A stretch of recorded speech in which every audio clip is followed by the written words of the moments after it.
You're listening to the Agony Column News Report featuring interviews, phone interviews, reports from live book events and festivals, and conversations with readers. You can find additional news, interviews, book reviews, and more 5 days a week at the Agony Column website at trashotron.com/agony.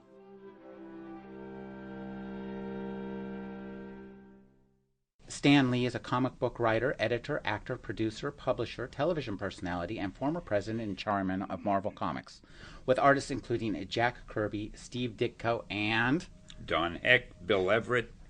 He co-created Spider-Man, the Hulk, X-Men, the Fantastic Four, Iron Man, and Thor. He created the Marvel Universe and challenged the Comics Code Authority. His new books are Stan Lee's How to Write Comics and Stan Lee's How to Draw Comics. Thank you for joining me, Stan.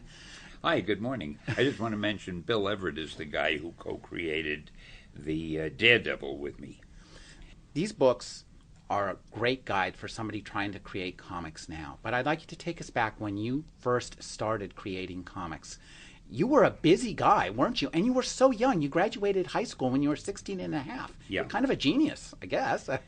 Well, in those days, a lot of guys did. It was a Depression era, and you wanted to get out of school as soon as possible so you could go to work because everybody needed the money. My father, for the most part, had been unemployed. We never had enough money. We were the only family in our neighborhood. We never had a car. In fact, when we got a telephone, it was a big thing. We lived in a very tiny apartment, and I wanted to work and I wanted to bring some money in, but I wasn't the only one. Most of my friends were in the same boat. And that was it. Well, you started working in the comic business at 17. Tell us about your first job. Well, the first thing I did was, in those days, in order for the comic book to be considered a magazine and get what they called second-class post office entry, which meant the publisher could mail the books out using less postage than if they didn't have that second-class entry.